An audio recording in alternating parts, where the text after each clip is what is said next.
nilqakom għal programm ieħor il-Politiko. Lejla ġewwa l-istudio miegħi ħanilqa' żewġ kandidati indipendenti għal konsilli lokali.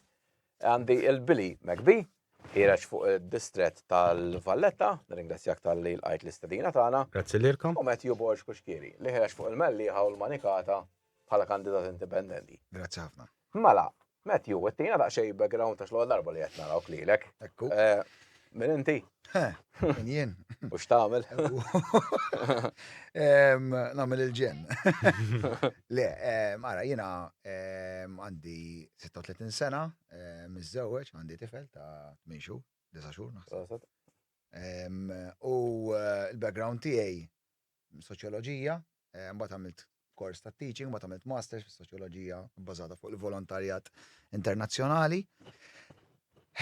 Nmelliħi puri, ġifieri jiena l-eruq tiegħi familti kont dejjem involut minn abbati sa-tim tal-futbol sa ċentru parrokjali daqqejt il-qniepen jien naf ma nafx. Għandi familja tiegħi involuta ħafna fil-qasam tal-volontarjat, so jafuni sew, jafu l-familja tiegħi sew. Mela, hekk ikoll insaqsik għalfejn ħadd ikkontesta l-elezzjoni. Għalfejn ħan ikkontesta l-elezzjoni. Mela, naħseb dejjem kelli dik xi ħaġa ġofija li jiena leader, li jiena persuna li ma nafx għandi il-public speaking skills, naf nitkellem, persuna li jekk hemm xi ħaġa li nista' nagħmel ħanagħmilha nħobb ngħin. Kif dejjem kont involut fil-volontarjat u dejjem missejt ma' nies li dejjem qalu li mett. Nimmaġinak fil-politika, nimmaġinak. Però ovvjament dejjem żammejt il-bogħod għax anke familti żammitni l-bogħod minn dan il-partiġjaniżmu, tribaliżmu li dejjem xekkilna, naħseb jien. Ekku, jisu reġa' qajjem. U qisni ħassejt dal-mument hekk u qisu bħala asfur ħareġ minn gaġġa. U l-asfur ħareġ issa. U l-asfur qed jiftaħ ġun ħajħ. U l-asfur qed isib enerġija kbira minn nies li qed niltaqa' minnkom li ġieli istedentuni hawn. U les biex nimraħ. Jalla jkun hawn iktar bħalek. Mela, Billy, ġilent għajna jiena u inti u ddiskutejna flimkien, però ġejdhom daqsxejn in-nies għalfejn ħirex ovvjament għall-elezzjoni u forsi xi background daqsxejn żgħira fuq. Mela le, Billy McBee, mill-Belt Valletta, palissa naħdem para carer, indur bommi. Minn dejjem kelli dak il-background tal-volontarjat ukoll. Sfortunatament ġej minn familja akkanita politikament, jiġifieri kien ara friskanti li Billy ħajwarrab naqra l-partit tiegħu wara dak iż-żmien kollu li ħadem għalih. Iva, però dik il-libertà, dik is-sens ta' ħelsiemek tajjen tal-brainwashing li toħroġ hemm barra tajt dan huwa l-oppost milli għalmuni, dan huwa l-oppost li it-twemmin tal-familja tiegħi ta' inti. Ma' żmien ħloqt ukoll moviment soċjali indipendenti Residenti Beltin u non politiku. Il-proġett tal-Residenti Beltin infatti imur lura lejn is-sena 2001 fejn l-isem Residenti Beltin kien propju blok ta' kif il-Beltin jgħixu ħajjithom, il-kultura, ċertu venues pa' Santirmu, dat tip, you know. Mbagħad iktar ma kont involut fil-settur tal-volontarjat, għalfejn naqleb Residenti Beltin bħala volontira Beltin. Hemmhekk kont ingħaqad ma' 4 misħabi li kienu propja non-Beltin, fosthom Zurri Zabbar, Florjana u Imsida. U jien ma' dawn l-4 speċi għadna jen noħolqu da settur. Bdejna ngħinu n-nies insomma u hekk. Imma mbagħad dan il-volontarjat beda jikseb ċertu momentum. Ma' żmien fis-sena 2022 kwaħt jaf li faqqat il-legal notice tal-Belt Valletta, legal notice 161-2022, skużawni. Mbagħad li ġara kien li għamiltlu l-protesta pala it's a one-man protest minn persuna waħda ġbet is-simpatija ta' xi 14 belti li ġew quddiem il-kunsill jagħtuni support u m'hemmhekk dew bil. Nistgħu nippuxxjaw ukoll politika le. Imma għall-aspetti soċjali les li nitkellem. Infatti niġi mistiedem ċertu irħula oħrajn u dat tip u l-iktar ħaġa li tweġġa hija propjament fuq il-beltin li kien hemm 30 sena bidla jew shifting politiku PNPL, PNPL, fejn ħallowna minna dar tal-anzjani, 30 sena minna shelter, 30 sena minna childcare center, 30 sena minna klinika miftuħa kif suppost pal-irħula l-oħra u dat tip. Ok, mela Matthew, ħana bes nerġa' daqsxejn għal fuqek. Inti wieħed mill-punti li ħataħdem fuq, ovvjament, hekk tkun elett. Is-saħħa mentali. Nafu li minn tista' tgħid kemm il-medja u qed naraw ħafna problemi ta' saħħa mentali, żdiedu s-suwiċidji, nies b'depressjoni. Issa inti però jekk ħadd tkun eletta u ma ħajsaqsik jgħidlek kemm intix tista' tagħmel il-kunsill. L-ewwel nett wow, fis-sens li qbad li mal-ewwel mal-punt li jiena vera rrid I want to push forward. L-ewwel nett huwa parti wkoll naħseb mill-ambjent għax jiena dak li jiena lecturer. U parti minn dak li nagħmel huwa ħafna xogħol regarding promoting mental health.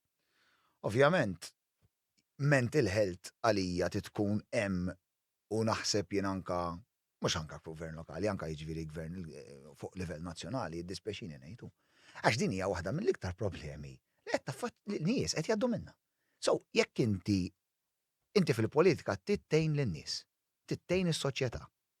Jekk inti waħda mill-ikbar issues li n-nies qed jgħaddu minnha hija s-saħħa mentali għal diversi raġunijiet, mela, it has to be there and you have to do something about it. Issa ħdej li qed parla ħanġu għad-dunku mela.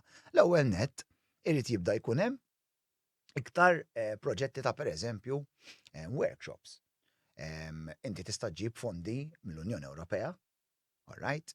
U jekk xi ħadd jgħidli imma dak kif isma' jiena qed fi proġett bħalissa, all right? Involut ma' Salesiani fuq proġett ta' riċerka li qed naħdmu ma' partners Ewropej mill-Ungerija, minn Spanja, mill-Italja fuq il-volontarjat u żgħażagħ. U hemm pajjiżi oħra mhux qed insemmi, Estonja, 5 pajjiżi. Jiġifieri dan nixtieq daw l-affarijiet jidħlu fuq livell lokali. U għalhekk iż-żgħażagħ tbedu għax iż-żgħażagħ il-politika u dejjem ngħidilhom anke meta nkun hemm kast, il-politika li qed joffruna dik hija politika partiġana. Il-politika hija sabiħa jekk inti ittija package sabiħ, package li jagħmel sens u package li inti tista' tirrelata miegħu. Sfortunatament li inna żammewna wisq kif qal ftit ilu Billy brainwashed. Blu u aħmar u mhux talli hekk. Talli n-nies fil-kunsilli mhux veru il-lokalità l-ewwel. Il-partit l-ewwel. Il-partit. U l-iktar ħaġa tad-daħ taf x'inhi? Li niltaqa' ma' kulħadd. Anka dolodu kont qed nieħu kafè ansih bil-Willy, nsellimuna William. Kien hemm nies. Qed tara daw u kaniti fil-partiti tagħhom. Għandek raġun, konsilli m'għandhomx ikunu hekk. Mela allura għax ma tkellmux il-partiti tagħkom u tgħidulhom this system is not on. Għax qed titqu bina f'wiċċna. U hekk qed isir. Il-Melliħa kien hemm każ titilu ta' proġett massiċ, all right, fuq area green area. Daħat ma qed jaqbel miegħu ħadd. Taf li kunsillier wieħed biss tkellem u by the way dak il-kunsillier li tkellem il-partit tiegħu stess qallu titkellimx. Mhux hekk. Ovvjament, għax dan il-persuna li hemm wara dan. Għandu ġiex partiti fidu. Għandu ġiex partiti fidu. Jew ma nafx għandu, insomma, whatever. Imma b'saħħtu żgur iktar minnek u Billy U Mario kollha. u Mario kollha f'daqqa.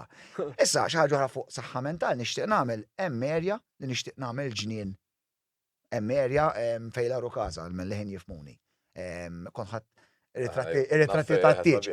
U hemm area hemmhekk żraru hekk dak hemmhekk nixtieq nagħmlu mindfulness and mental health garden. Ġifieri fejn inti għandek anka quotes anka dal-affarijiet fejn inti tista' jkun hemm jisu tipo tirrifletti meditation. Nixtieq nagħmel ukoll naħdem għax jiena m'iniex naħdem ma' pereżempju kellimni.com, naħdem ma' Richmond Foundation.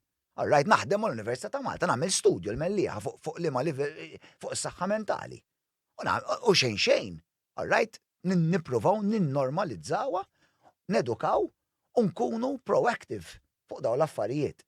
U jiġifieri hemm ħafna anka proġetti jiġifieri kif qed ngħidu workshops u dawn l-affarijiet.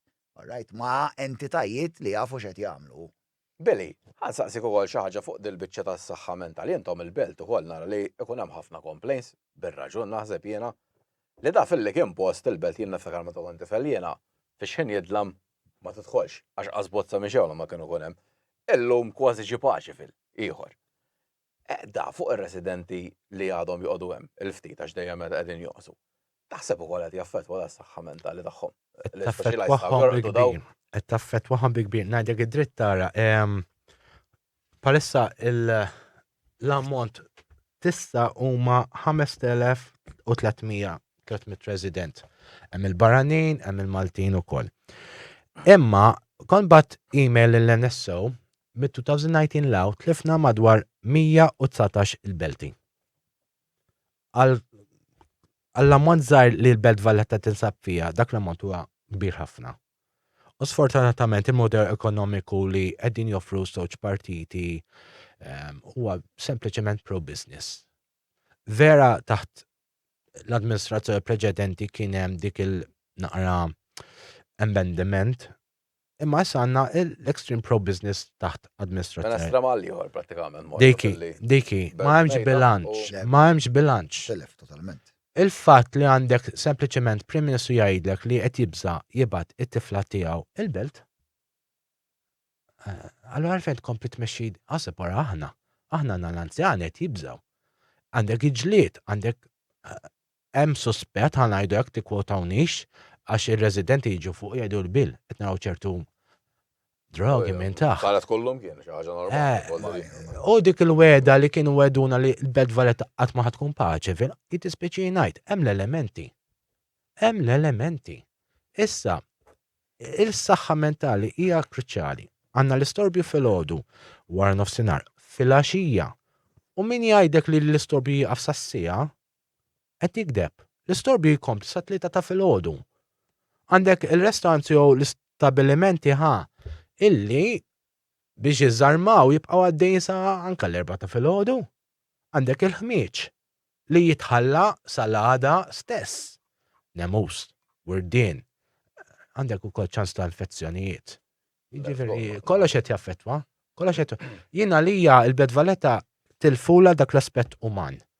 Infatti jiena nixtieq nkun fil-Kunsilli ħabba dak l-aspett uman. Issa, ħanqelbu daqsxejn fuq suġġett ieħor Matthew. Il-mellieħa huwa naħseb magħruf bħal Malta kollha llum hawn ħafna barranin, però kull lokalitajiet għandha r-realtajiet tagħha foldri il-mellieħ iktar nara nies li forsi ġew biex jirtiraw jew dawk it-tip ta' Ingliżi, però ovvjament qed jiżdiedu wkoll. Qed tinbidel. Issa inti bħala bniedem u bħala persuna li ħad tkun hemmhekk, x'tista' tagħmel biex jew issolvi l-problemi li hemm inkella jew kien hemm integrazzjoni kif suppost? Ara jiena tip ta' persuna bħalma tkellem fuq is-saħħa mentali, jiena I'm not afraid to tackle any issue head on. U mhux indaħħal rasi fir-ramel biex inkun populist. Dik qatt ma ħanagħmilha jien. U waħda mill-affarijiet li jiena ħankun qed nipproponi u proponejtu qed niddiskuti anke man nies u ma' sħabi hija li l-ewwel nett ma nafx li ma raġuni fantastika il-Kunsill Lokali preċedenti neħħa sottokumitati. Dik hija kummedja u ġennata. Ġifieri dik li ħandien ħanagħmel żgur sottokumitati għax inti għala importanti kollok sottokumitati. Ħalli n-nies jieħdu ownership u tagħtihom ownership u tagħtihom empowerment. U inti toħloq is-sens allura ta' komunità ta' sens ta' isma' pride again. You get pride because you get together. U dik intilfet. Għax inti jekk pereżempju hemm dak l-isport, tit sottokumitat tal-isport ta' nies li ġej minn diversi osma u li hemm imma tittoffri l-plattaforma. Jekk ma jarawx lilek b'enerġija. Kulħadd jaqsef ar-rasu. Le, titlef il-passività. Jekk inti m'għandekx enerġija minn fuq, jidhirek tasbuk enerġija minn isfel. Forget it. All right. Issa, fuq tal-barranin, jien il-ħolma tiegħi din li jinħolqu sottokumitat ta' diversi barranin li hemm fil-Mellieħa. Komunità Serba, komunità Taljana, komunità Filippina. We come together. Jinħolqu leader minn ta' xismu. U inti l-ewwel li mandi nħolqot komunikazzjoni. Mela jekk hemm pereżempju ixxu fit-triq San Pawl. Għasanna naħseb triq San Pawl, ma nafx. Triq San Pawl, triq San Pawl. Jiena u naf li l-ixxu ġejja minn jien naf mill-komunità tas-Serbi, per eżempju, hemm xi ħadd ġej mis-Serbja. Inkellem lill-leader tal. Għax jekk ħammur inkellmu jien, inti kieku jiġi jien naf, ma nafx. Taljan jikkoreġik. Le, mux jaqqa tajdlu. Għatajdlu, u l-istess din, dik one, dik l-ewwel waħda, it-tieni net. Anka l-affarijiet ta' jien naf skart, kollox u. Jekk dawlkom biex tasal. Jekk per eżempju min anka bl-Ingliż qed isiba diffiċli, veri inti tittoħloq din iċ-ċejn. Apparti minn hekk għall-attivitajiet. Per eżempju kont nitkellem ma' wieħed mis-Serbja qatlu, aħna mhux Kristjani għalli aħna Kristjani wkoll. Immaġina aħna ġej il-miliet u tagħmel ġurnata fil-pjazza. Daw tal-pajjiżi differenti kollha jorganizzaw jagħmlu naf stand ikel differenti. Xejn minn daw l-affarijiet. Kif huma anka jiċċelebraw, jien ċert li once li din tinħoloq, jien dejjem nemmen ejja nibnu bridges. Meta tibni bridges tibda tiskopri kemm hemm iktar affarijiet simili milli affarijiet differenti. U da jien qed nabbażah fuq dak li nstudjajt f'ħajti u esperjenzajt.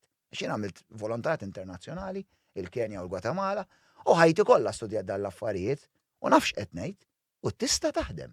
Mingħajr ovvjament ma nitlef l-identità tiegħi mill-ħija u tiegħi Maltija. Imma nistgħu niċċelebraw flimkien.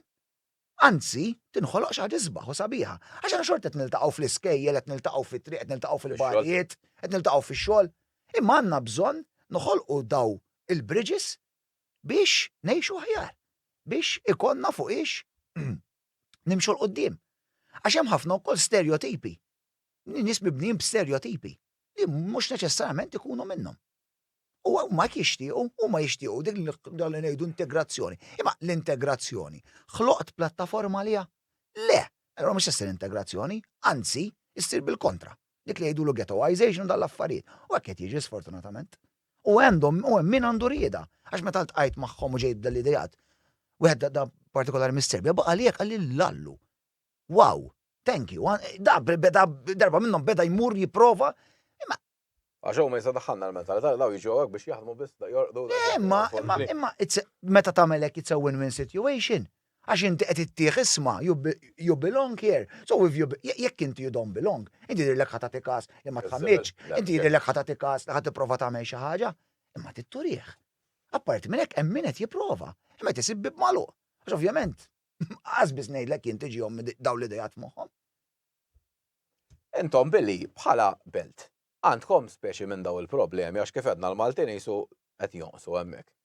Qed ikolkom forsi nies għax anke jien naf il-Maltin jitilqu mbagħad ikun hawn min jikri bla doċċ u jitfalek 10 minn nies ġew flet wieħed, ovvjament ikun hemm problemi oħra ġodda. Bħala ammont ta' inkwilini m'għandix sens ta' database ngħidlek id u ħankun onest qatt ma waslu dat tip ta' elementi. Imma bħala elementi jaslu li ma hemmx kontroll fuq ċertu lukandi. Issa, lukandi napprezzawhom u dat tip imma jkun hemm ċertu turisti li forsi jiġu ġurnata jumejn u jiġu ABZ ħanuża dik il-kelma mill-ġirien. Iktar ma ħarġu dat tip ta' bars, żoni residenzjali, iktar ikun hemm naqas freġu. Issa, bħal kwalunkwe bniedem għandu bżonn dawk it-tmissijat ta' serħan. Jekk qed taħdem, speċjalment waqt matul il-ġimgħa li hija ġurnata ta' skola, jew lejl ta' skola, and so on. Jiġifieri bażikament dawk huma l-elementi prinċipali, storbju u diżorganizzazzjoni u naqas ta' rispett residenzjali. Alright, xi ħaġa oħra lik Billy, il-kunsilli jargumentaw li speċi idejhom marbutin fuq ħafna x'jużillhom il-ġurnata fosthom biex jiġbru ż-żibel u affarijiet oħra. X'taħseb int fuq dal-punt jew x'ħad tagħmel tkun ovvjament elett? Ħan nittekli l-ewwel parti mela għalija dawn is-sinki, viċi sinki, konsilira li jiġu mill-partiti politiċi ewlenin, jekk jirqirdu jiddispjaċini ngħid tur tagħhom. Iż-żewġ partiti qatt ma rranġaw l-iżbalji tagħhom fir-rigward tal-kunsilli lokali. Alright? Wieħed iweħel fl-ieħor and that's it. X'jagħmlu? Dawn il-membri tal-kunsilli joħorġu mal-partit tagħhom minflok joħorġu indipendenti jkollok iktar kredibilità. Għax inti qed tkompli kif taqbad tajt tħaxxen jew tonfoħ l-ego tal-partiti li huma l-istess partiti li jżarmaw jew qed jiżarmaw il-kunsill lokali. Meta dan suppost ma għal-Matthew, ma kellhomx ikunu politizzati. L-ebda ħajja jew komunità ma kellha tkun taħt kappell politiku. Issa tgħidli inti għandek partit politiku, ngħidu partit ma Unite Moviment. Jien irreġistrat bħala moviment non politiku. L-istatut huma propjament ir-residenti. L-istatut jew l-istorja tal-partiti ewlenin min kienu il-privatizzazzjoni li tkisser u toħodlok u tbieħlek id-drittijiet tiegħek. Daku. All right. Mela, suġġett ieħor għalik, Matthew. Illum il-ġurnata ovvjament għandna teknoloġija ħankollu qed tavvanza u hekk issa forsi nies tal-età tagħna nafu. B'xi mod jew ieħor nirranġaw, iż-żar jafu iktar minna, bla ebda dubju, però għandek numru kbir ta' anzjani li kultant isibu qiegħla jien għadni nara sal-lum fuq li anzjani fil-kju għall-bank fil-verità biex jiġbduna xi ħaġa tal-flus. X'jista' jagħmel il-Kunsill Lokali jekk tkun elett inti? Biex daw in-nies ikollhom iktar għajnu għax fl-aħħar mill-aħħar qasu fer, għax anzjan ma nagħtux kasu, u ngħidu da. Hekk irid jitgħallem jew insomma jagħmel li jrid. Mela, fuq din spot on, però ħanejt ħaġa oħra wkoll. Kemm hija xi ħaġa miskina ngħidilha jien, kemm il-konsilli lokali u ħanieħu l-konsill lokali tiegħi. Għadu lura fuq livell diġitali. Meta ngħidlek il-preżenza diġitali tiegħu jafqira hija cheap, is inexistent, li kważi il-mellieħa inti tirreferi għal Facebook page li ħolqu n-nies li jisimha Mellieħa People. It's ridiculous, oh. It's ridiculous. Huwa livell illum. No. Ma l-ebda, anka missieri għamil ma għasnaf xaħamil dak. Imma nkom ġviri għanda prezenza naħseb iktar qawwija fil-Facebook tagħha. Mill-Konsil. Ġiret ħawaċ id-nejda. Mix etni ċajta. Minix etni ċajta. Ġviri, u parti minn Facebook u da, u socials u da. Anka fuq livell, da xejta barra minna u da. Da taqbad fondi. Ank jekk mandek xieġib minn ximkien, dan oħra, biex inti timmodernizza is-sistemi tiegħek. Anka kif tapplika, per eżempju, għal permessi ta' triq, għax m'għandekx ikollok sistema online li tgħidlek isma' dik it-triq magħluqa ta' għada dik u di tkun taf. Ej tara, dil-ġimgħa dik magħluqa dik. Da mhux qed ngħid xi affarijiet ta' barra minn mumma ta' barra minn hawn xejn assolutament xejn. Per eżempju, aħna qas għandna kalendarju. Kalendarju online, għana last time ħabtu żewġ attivitajiet flimkien. Wieħed ta' Jimmy Muscat kien storiku l-mellieħa raġel kbir li għamlu l-bost u il-ftuħ ta' post bellezza ieħor jiġifieri ta' George Ferenc il-pittur li d-dar tiegħu ġiet imdawra f'mużew. Il-ftuħ għax m'hemmx koordinazzjoni, m'hemmx kalendarju. Kalendarju li inti laqdiet għalhekk huma importanti s-sottokumitati qed jgħaddu l-informazzjoni lill-Kunsill. U l-Kunsill b'websites, whatever, qed jagħmilhom available. Issa, jekk inti qed tgħid għall-anzjani, ovvjament, l-anzjani huma taċċajt meta l-anzjani ma nirrispettawhomx. Għax għandhom il-vantaġġ tal-ħin daw, għodri nistgħu aħna u dik ġejja issa nsemmilek punt li rajtu l-Olanda u nixtieq nimplementah. Jekk, Alla jrid insib ruħi hemm insomma. Imma jekk inti għandek dil problema, allura il-Kunsill joffri servizz fejn anzjan jista' jiġi hemm.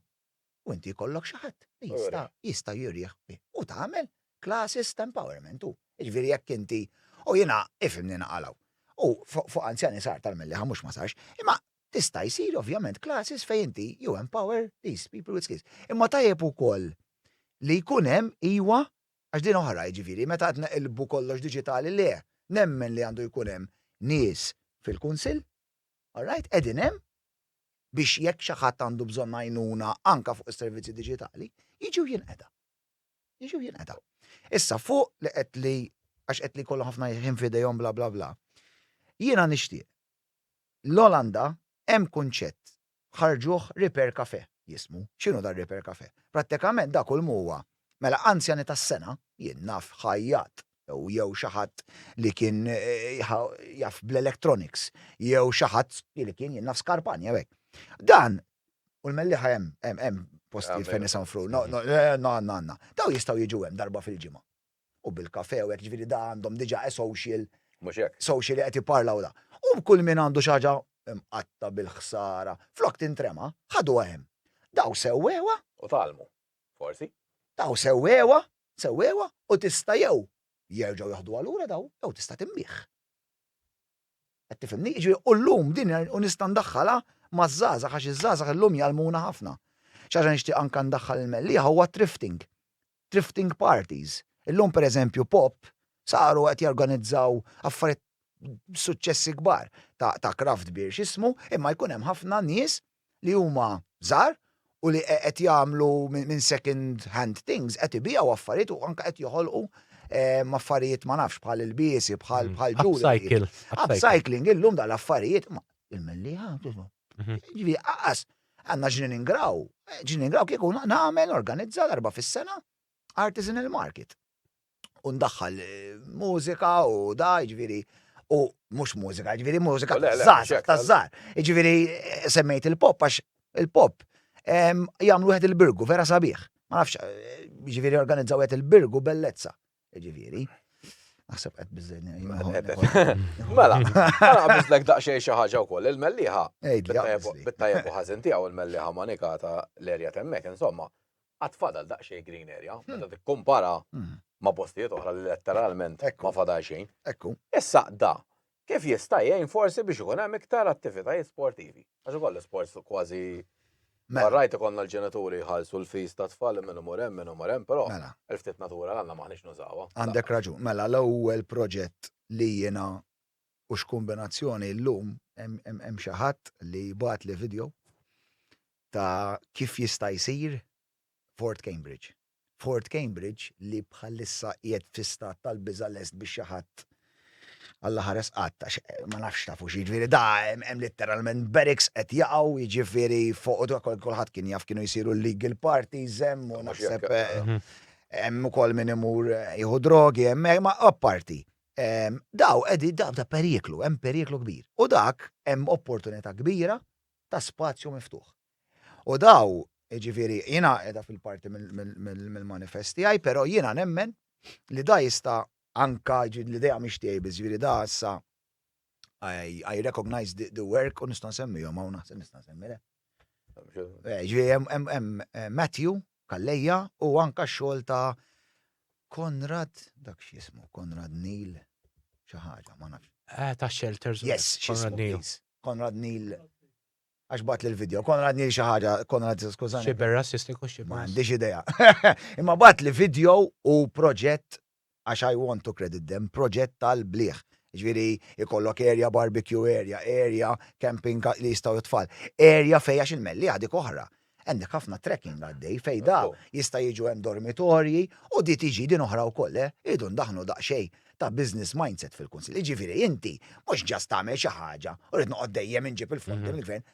Oħloq sistema self-sufficient fejn inti mbassmin anka jkoll impjegat. Mela jien qed noħloq anka impjiegi fil-mellieħa għal mellieħin stess. Għandna mentalità li kulħadd trid kollox b'xejn ma jimpurtax. Inti kollok areas fejn ikunu b'xejn. Mhux ovvjament. Imma mbagħad għandek areas janka ġew il-barranin. Ġew qed ngħidlek trekkers minn barra fejn daw raqdu hemm.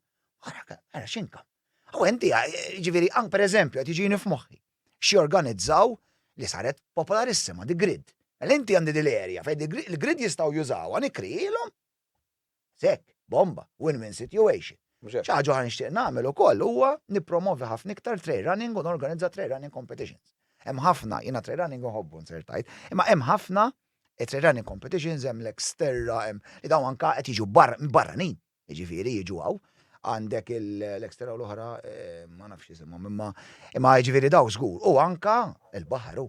Ġifieri jiena baħar pereżempju ktibta, nixtieq nerġa' jkollna tim tal-water polo, nannu tiegħi kien jilgħab il-water polo, il-baħar għas għandna tim tal-water polo. M'hemmx tim tal-water polo. Però ma din irid inżied oħra, fuq l-ambjent naturali għax xajjejt u xbajt. Aħna konna mwedin il-Green Wardens. Mhux il-mellieħa kulħadd kien imwiegħed il-Green Wardens. Xbajna itellaw in-nies ħmiċaw, ħmiċem, rimi ta' skartem u skartaw fejnhom il-Green Wardens. Jekk ma jtuhom lix, jien ħanara minn feħan ġib il-fondi u nimpjagom jien il-Green Wardens, għax għandna bżonnhom. Illum wasalna fi stat. Fej jekk inti tipparkja ħażin tara warden ġej jfaqqaħilek. Jekk int ħatarmi ma jwaqfek ħadd. Qed ngħidlek jien, aqbad ejja l-melliħa, aqbad uża taż-żibel, aqbad mill-Main Street of Pines Santa tal-Knisja u aqbad il-borza. Sewwa u xi nifettilek wadda b'xi ħaġa barra.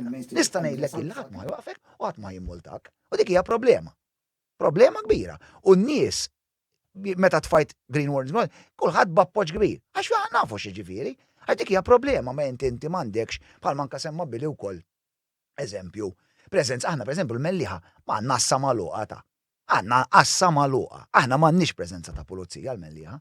Jekk inti għalalek xi ħaġa trid iċċempel tal-qawra. San Paolo. Issa tal-qawra daw għandhom diġà għandhom problemi jidherlek li ħajjiġu u l-community police kopri dolodu li mid-9 nofs il-qoddim jibdew jaqbdu l-mobile.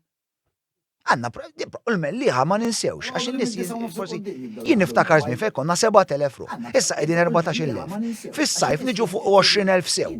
Plus sit-turisti li kif jista' jkun? U hemm erja kbira. Erja kbira, ħafna erja kbira. Anke jekk inti. Imma anke l-green areas kbar, l-legalitajiet. Bax li jsir. Bidirlek li ħajġi l-pulizija tal-qawra biex iwaqqaf xi illegalità ta' xi qtuħ ta' siġar. Billy, ħansaqsik xi ħaġa wkoll. Inti l-belt kif għedna llum sar pro-business tista' tgħid pro-business biss. Issa f'dejlu rajna mhux ma kienx l-ewwel darba, però dir reċert ġrat riċenti. Letteralment ambulanza di titgħaddi pazjent. Seta kien dawn min naf il-ġenituri ta' xi membru parlamentari fuq ewwel. Letteralment huwa ħalla għax kulħadd u r-restaurants fis-siġġiet fin-nofs u rridu joqogħdu jistennew iċaqalqu s-siġġiet. Daw għalik qed tkun elett taċċettabbli daw l-affarijiet. Le. U jien kemm darba fatti hawnhekk nixtieq ningrazzja lil FAA flimkien għall-ambjent aħjar u Graffiti Movement ukoll għax verament jagħmlu xogħol. Verament jagħmlu xogħol imbirkin huma. Le, jiena eżempju parti mill proposta tiegħi hija propjament il-kummerċ bilanċjat. Qabel kien taħt it-tabella ta' ġrieda kontra l-kummerċ estrem, issa bidiltu għal kummerċ bilanċjat. Bażikament, mhux kull triq, mhux kull sqaq hija tajba l metu siġġijiet.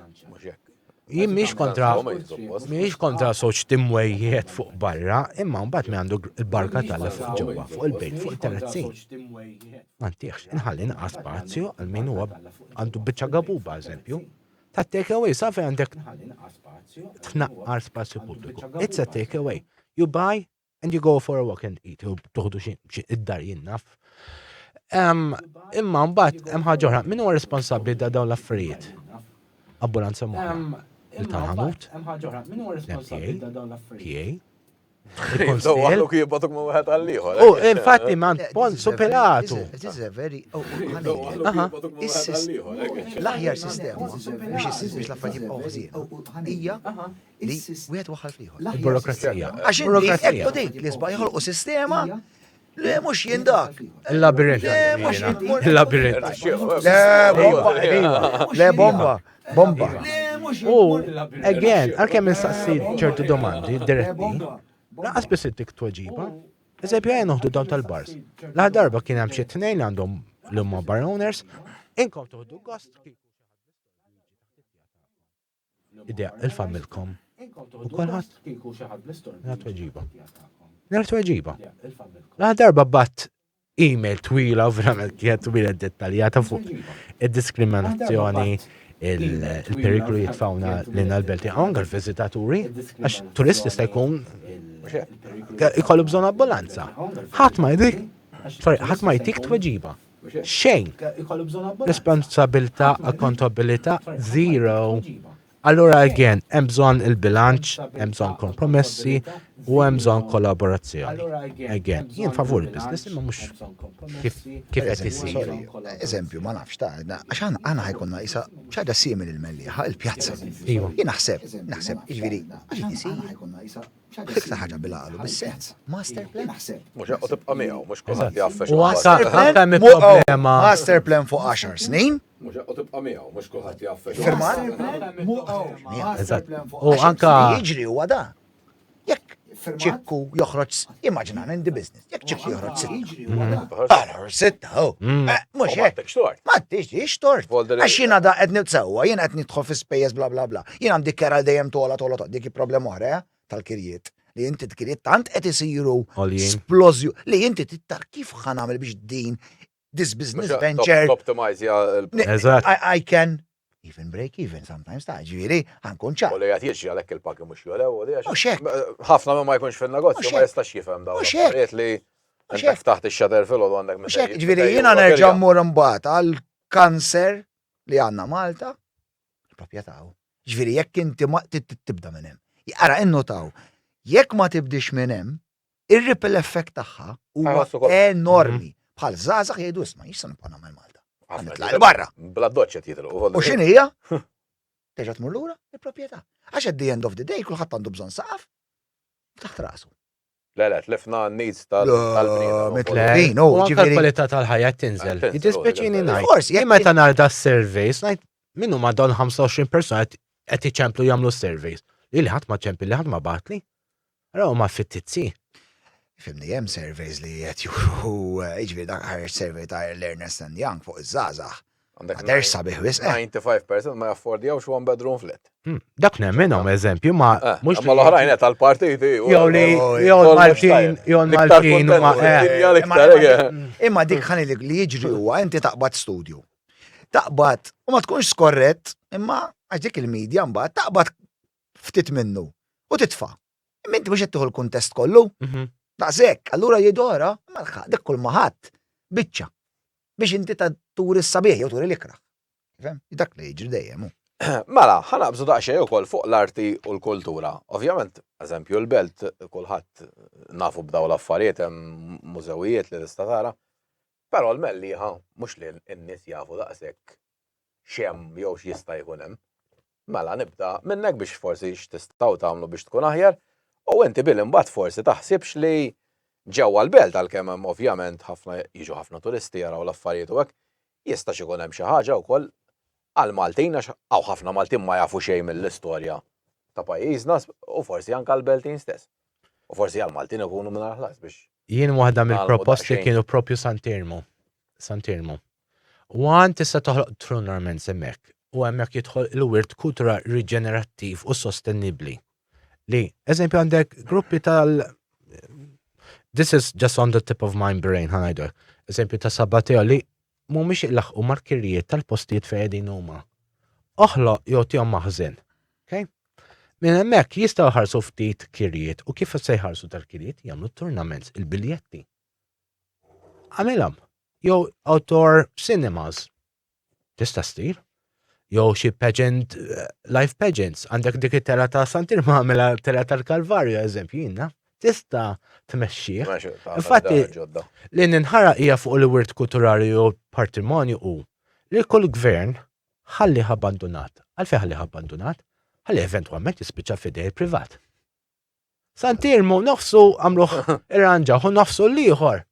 Laqgħu li keċċejna l-karnivalisti mimsiken u dik ukoll tweġġa li bil-mod il-mod sena wara sena il-karnivalisti kellhom il-karriet tagħhom iċċekkni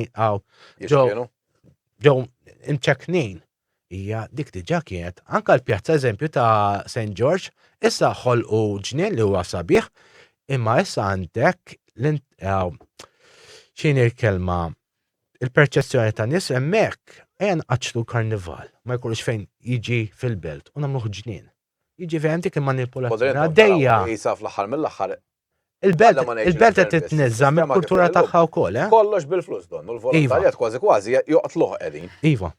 Għax da huma affarijiet sbieħ li fl-aħħar mill-aħħar. Hija din Kienu jħallu laqda dinja żgħażagħ. dinja kultura ta' li mhux il-West mhux Malta biss. Mhux hekk, le, le. The glorification of money and li nerġa' mmur anke s-saħħa minn ta' Raffaet li qed toħloq kultura iktar individwalista li allura il kultura individwalista qed qabbadna dwejja akbar fuq livelli differenti għax at the end of the day we're social animals.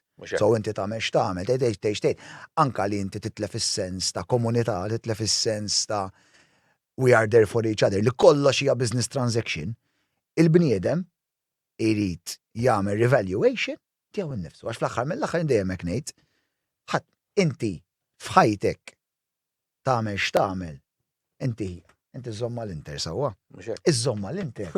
Iżomma l-Inter eventually għax temmen. L-Inter ħajtuk ikkuntentizza. Mhux hekk, le hekk. U bħalissa jitħada xejn dan ir-raġel. Għax ovvjament. Imma bħalissa jgħan d-dwejja ximma l-United. Għal-kem issa L-aħħar waħda ħadna qabjeċ il-ħad gost biex biċċamur lajt ger ma nafx minn fejn, lajtu biex nilbsu. Imma insomma, at the end of the day, the equation is always the same. You want to be happy. You want to feel to be happy. Issa, li qed jiġri aħna u sfortunatament il-leaders tagħna mhux qed juruna they're not showing us the way għax it's all about GDP. Guys, GDP huwa termometru fals. Il-GDP huwa importanti. Nispjega faċilment din. Taf li jekk inti għadha filgħodu aħna kollha Malta kollha. Issir alkoholik u tpejjeb. Il-GDP jola. Jisploda il-GDP. Anka li jola l-bini. Jisploda. Imma ħansib eżempju wieħed. L-Amerika għandha l-ola GDPs fid-dinja. Però mbagħad at the same time huwa l-iktar pajjiżi għandu social problems. U għalhekk hemm idwejja. Le. Imma insomma ħaniġi għal punt għax Madonna ħadtek L-arti u kultura, ġej għamiltek koda. Ara, arti u kultura, il-melliħa, ovvjament semmejtu per eżempju, dan li fetaħ tal-ġen proset, daw li fetħuħ, da hemm dar ta' George Fenech, pitturi ġviri rinomat anka muża, ġo muża għandu hemm ħafna xogħlijiet tiegħu. U da għamlu biċċa xogħol tal-ġen, mela d-dar tiegħu bidluha f'mużew, imma fuq ħajkun hemm spazju ta' fej wieħed jista' jagħmel exhibitions.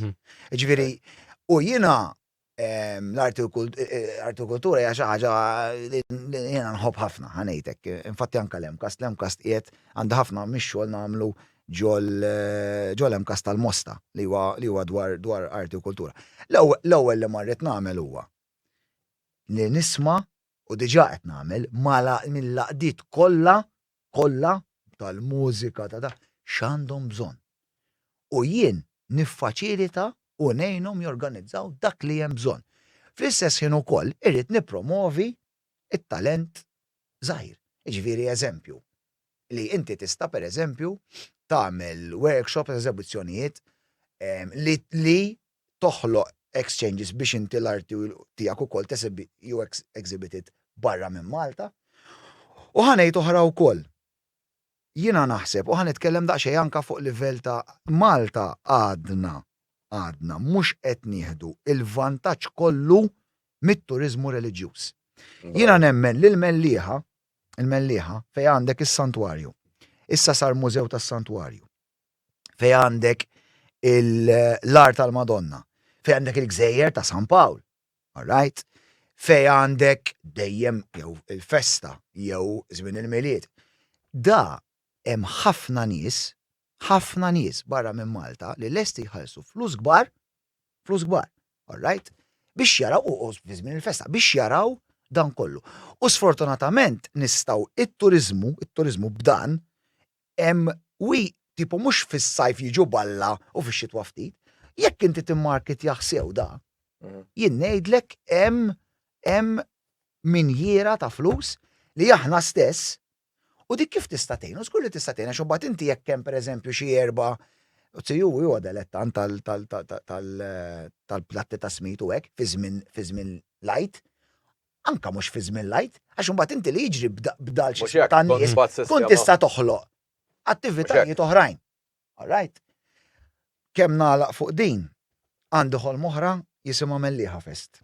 X'inhi hija Mellieħa Fest? Mellieħa Fest nixtieq li tkun fil-kalendarju mellieħi jumejn, tkellimta ma' laqdiet kollha u kien hemm laqdiet li qalu li anku ma' stess ġew b'dil-idea, jumejn fejn il-pjazza tingħalaq biex niftehmu qisi għandi f'moħħi l-istil ta' mużika, imma jkun fuq ovvjament mużika kollha mellieħija matul iż-żmien fejn ikollok jien naf direttur artistiku li qed jieħu ħsieb din on these 2 days fejn laqdiet kollha tal-banda, l-orkestra, tal-Scouts ġew flimkien biex joħolqu diċ-ċelebrazzjoni ta' jumejn. Tiġi isa fest oħra tan-nar jagħmlu ġismu ta' u at the same time during the day, pereżempju jkun hemm sports fil-pjazza, pereżempju jekk xi ħadd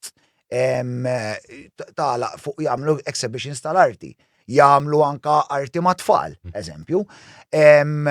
U dal-jumejn ukoll għandek turizmu, ġviri ikun lej is-sajf, ġviri ara anka l-biznis ħajmur tajjeb, għax da forti dejjem tissemmihom. Kif ukoll x'ma semmejġ f'din għax nafli. Jum il-kunsill tagħna sfortunatament mhux iċċelebra xejn. Għax imur jiġi organizzat f'xi sala u da jum il-kunsill jista' jkun l-aħħar parti dal-jumejn tagħlaq bih. Fej inti qed tiċċelebra ix-xogħol u x-xogħol ta' ċertu nies x'jagħmlu li ħadd ma jkun jaf bih. Mhux magħluq ġo ġismu u meta jagħtu l-onorifiċenzi u dan l-affarijiet. So, għandi dan l-idea.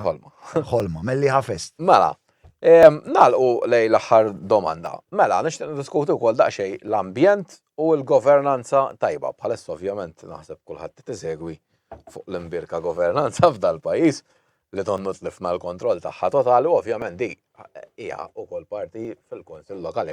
Jien nemmen li nistgħu nkunu ħafna iktar effiċjenti bil-flus li jintaf oġġilu ma tal-accounts min jifhem naqal accounts jgħid kif jista' jkun, intafqu daw il-flus kollha u ġielu ma jkun sar xejn. Mela, tibda inti Billy. Il-Belt Valletta Belt Kapitali għalfejn għandi nara patching jobs. Patching jobs. Jiġifieri biċċa siment ejja ħamorru. Naqa' silikon ma' tappiri ejja ħamorru. Għalfejn xogħol naqas jsir direttament mill-ewwel. Issa jekk il-Kunsill qed jgħid m'għandux fondi, hemm il-Transport Malta, Cleansing Departments li għandhom il-fondi ħanajdu hekk naqra unlimited. Tista' taqbad rotta differenti għal-fondi. U plus hekk jien minn għalija dejjem li UNESCO tagħti ċertu funds il-heritage sites tagħha. Issa jiena ħaġa oħra dejjem staqsejt, il-flus tal-Belt Valletta fejn imorru? U għand mejn imorru? Jekk verament l-ekonomija jew revenue li l-Belt Valletta ġib, għalfejn qegħdin naraw dawn il-manutenzjonijiet medjokri. Bankina, jiena nuħu minn mitzija Tommi, sfortunatament, telqet għażeqet bankina. Spiċċat trabila l-ilma fil-pulmon fi żmien ftit xhur telqet. Taf kemm jaqgħu anzjani turisti u hekk? Anke dil ħaġa li jien qalbidu kon ngħid għax xarru każa jgħaddu turisti, jien illum ġurnata ngħid xarru każa residenti jitħallew hekk, mhux it-turisti. Jgħixu hemmhekk ħajjithom kollha. Din li dejjem turisti anke jekk ikun hemm xi proġett li huwa tajjeb ta' min fis-sens inħata fuq tal-belt, imma għalfejn inħata fuq tal-belt biss, għax hemm it-turisti. Naħat isfel għandna l-qofol residenzjali, xejn. Sempliċement. Barra ħanamluh business. Infatti, huma rridu belt mingħajr beltin, jiddispeċini. Hemmhekk mixjin. Xi ġifieri waqt laqgħa tal-Kunsill jiġi s-sinku jgħidlek id-dejaq toqgħod fil-belt. Tieni numru tiegħek. Naf ma jrid joqgħod hawn il-belt. Għandek problema trid tissolvi l resident mhux tajdu dabbar lil barra. Għax at the end of the day that's the message. Le, I'm sorry. Anka l-avvis legali ma kenniex nambuh. Jien nemmen li kellu jkun saħdax. U mhux mużika amplifikata. Le, investi f'soundproofing u mhux jiena rrid ninvesti soundproofing, jiena l-vittma. Le. Jiddispjaċini issa bħala fondi hemm fejn nistgħu nakkwistawhom. Mela m'hemmx. Mela, Matthew, inti daqsxejn fuq ambjent għalkemm diskutejt naqra l-ambjent tal-melli ħadiġa, il-governanza tajba. Ovvjament hija xju taħraq ukoll. Mela ħanejda, ħankun ċar. Jekk inti trid ħaġa tajba, titħallas għaliha. U jien l-ewwel ħaġa li nisħaq li għandu jkun hemm huwa li inti għandek ikollok project manager full-time u funds manager full-time. U full-time mhux imħallsin biċ-ċiċri, imħallsin daqs li kieku qed jaħdmu mal-privat. Għax bekk ikollok kwalità ta' xogħol tajjeb, għax qed jiġri. Daw qed joħolġu tenders tal-qamel. U tenders tal-qamel. Xogħol tal-qamel. Da minn ħajjiġi qed jgħiduli figuri li kieku tmur tagħmlu dak ix-xogħol tispiċċa letteralment għax jagħmlu. Jieħdu it-tender ċertu nies u da tenders dan nies daqqa jiġu, daw jieħdu xi tenders anke oħrajn biex ovvjament tagħmel takkumula naqaf. Allura jiena oħra din Jiena minix espert, per eżempju, kif isir it-tarmak, kif isir. Allora jien ikolli project manager one li da dejjem hemm, għaxin oħra wkoll il-kunsill inti tinsiex. Li da kulħadd jaħdem u jaħdem, ma kienux full timer. Ovvjament, da kulħadd jaf. Allora inti trid ikollok project manager li da hemmu jew li din espert jew esperta fil-qasam u kull xogħol li qed isir they are overseeing it. Min bdil ta' qarblu, sa' triq, sa' kollox. Dak, they are overseeing. U meta jekk eżempju, ix-xogħol ġej qed jagħmlu transport mal whatever, m'għandux jaqsam il-project manager tal-kunsill qed jissagura li dak li qed isir sew.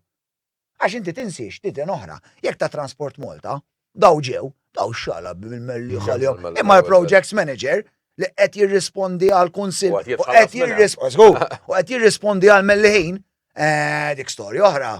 Dik irid jidher sew. U miegħu funds manager. Funds manager, men, persuna esperta jġiblek il-fondi. Min hemm minna jkunu esperti jittepjaw il-fondi. Mill-Ewropa jkunu professjonali d-dinja tagħhom. Dawk żgur. Apparti minn hekk imma, llum kelli laqa vera interessanti, hemm mod kif indaħlu t-teknoloġija u l-AI biex b'ċertu kamera staqbad il-legalitajiet u on the spot jeħlu l-multa. Ġviri eżempju, bejjaj naqbdek li inti you are tarmi u dak qabdek, bum. Għaw inti dik qed tiġġenera l-flus. Mhux hekk. U fl-aħħar mill-aħħar ikonna ambjent isba', ġviri din oħra. Jillhom kelli meeting ma' xi ħadd interessanti li kif nistgħu nimmodernizzaw, all right, ġviri anka apparti people on the ground li mill-kameras li hemm diġà installati imma mhux qed jiġu massimizzati. Per eżempju, anka jekk qed tarmi ħażin, jew qed tipparkja u ħallejt iktar milli suppost. Inti qabdek bum, ċitazzjoni. Ma m'għandekx you cannot għax inti hemm il-kamera, ġifieri hemm da. U parti minn hekk jekk jinħolqu pereżempju kemm sajt tal-aħrax, di tibda tiġġenera l-flus minnha nfisha, ġifieri anke l-impjegati u hekk. Irid ikun hemm dan ukoll this business mindset li fl-aħħar mill-aħħar il-business mindset qed isir biex inti jkollok lokalità lil melliħin jixirqela. U inti jkunu tal-manikata wkoll. Għax ta' ma sammejna xejn. Le, mhux hekk. Dawk ħajoqtluni, ġifieri. Le, f'moħħi qegħdin. Il-manikata hemm problemi, eżempju ta' hemm bżonn dik gravi qiegħda l-manikata, għandhom bżonn trasport pubbliku jaħdem sew. Għax minn sijin, zebra crossings ma jeżistux. Minn sijin. U fatti li joġobni fil-manikata ħolqu ġamlu isek naqa kif għamiltin daw, ħolqu association. Grupp għalihom. Malta jien, Manikata Residents Association. U qed jagħmlu xogħol tal-bliħ. U qed jkunu isma'. Maħna mhux isma' we're demanding. Le fl-aħħar mill-aħħar il-konsell li hekk għandhom ikun. Mhux hekk. Folder suppost il-prinċipju għandu jkun. Dan nħoloq. Għala nħoloq. Mhux ix falli l-konsell? Naħseb xi ħaġa ovvja, kieku ma tagħmlux. Kieku ma tagħmlux, kieku qed sew ma tagħmlux. Ma daw tant ħassewhom minn sin, qalu isma'. U qed jagħmlu xogħol tal-bliħu. Mela.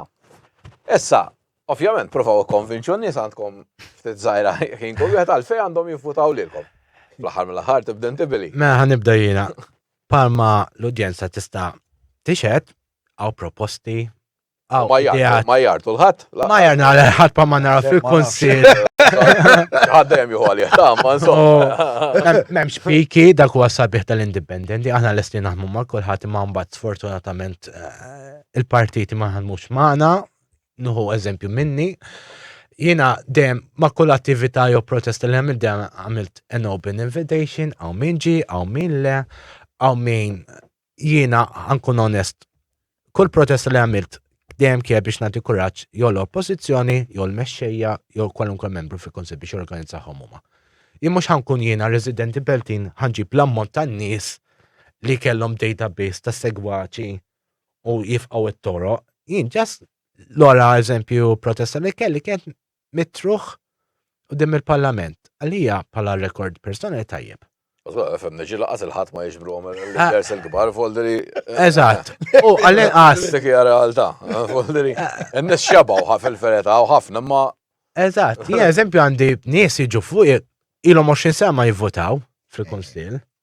Inti ta' residenti Beltin kemm smajt fuq il-gazzetta lilek ħantik. ħantiħ. Għax inti lek taħdem, anka jiena qasbis nafek minn għadhom u Eva, li lek ħantik. Sempliċement għax inġor it-titlu tal-indipendenti li hija sinonima mal-komunità u dat tip. Infatti jiena għal-manifest elettorali huwa taħt il-kappell ta' mhux politika, komunità. Menx minn beda leħat, anzi jekk kien hemm xi xogħol mill-partitari aw membri tal-partiti l-oħrajn ma tuż żmien sar, ngħidhom grazzi ma jdażwen nibdew baġna ġdida. Ok, inti, Matthew. Ajma, mela. Ma tattini l-ħin Sa- problema. Kem għandi, Għamilek kem tgħid, għandi, oh. jena, nejdlek, għandi magna, tiflaħ, li għara, l-ewel net, vera bis-serja taġi, nishtiq, nejt, grazzi, lil-kull min, għax da biex niftemu, jien ma kelli xej preparat, pero għax anka ġej mill-ispirtu ta' volontarjat, meta inti għandek xaġa ġenwina, in-nies jiġu. In-nies jiġu jappoġġjawk, senza interessi. M'hemmx business, m'hemmx pjaċiraw, pjaċirem, ejni ħabba diga, għax ġenwina. U nibdew minn hemmhekk, minn ġenwinità u jafu li jinġejn ġej from a good place, all right, with good intentions, jien bħal billi eżatt. Kien hemm minċef billi għalli nista' nibdel l-ID, għalli l-ID għal u nies oħra kemm nixtieq nista' nivvutalek, kemm nixtieq imma jiena ma noqgħodx il-mellja, kemm nixtieq. U nies oħra qalu li jiena ma nivvota 10 snin, jiena ma nivvota 15 sena, jiena ħaniġi nivvota, mnallaq ħriġ nagħmel. U ħafna drabi n-nies dik li jkollhom bżonn huma nies li jispirawhom bħalma jien ispirawni nies oħrajn, bħal mispirani Zammit Lupi, bħal mispirani Konrad, Borġ Manxet, dawk kienu l-istess kienu nies li ġew lejja qalu li Matt, do it. I'm doing it, issa I'm doing it. U ovvjament nixtieq nagħlaq bil-slogan li ħloqna ma' sħabi wkoll għax dik is-sabiħ tagħha. Ġew ħbieb, familja hekk, nies senza interessi. Ma' kulħadd għal kulħadd il-lokalità l-ewwel u mhux il-partiti. U ngħid oħra wkoll min jixtieq jingħaqad issa nista' ngħidha. Min jixtieq jingħaqad magħna għada fil-għaxija ħankunu qegħdin hemm bar restaurant jismu l-Headquarters.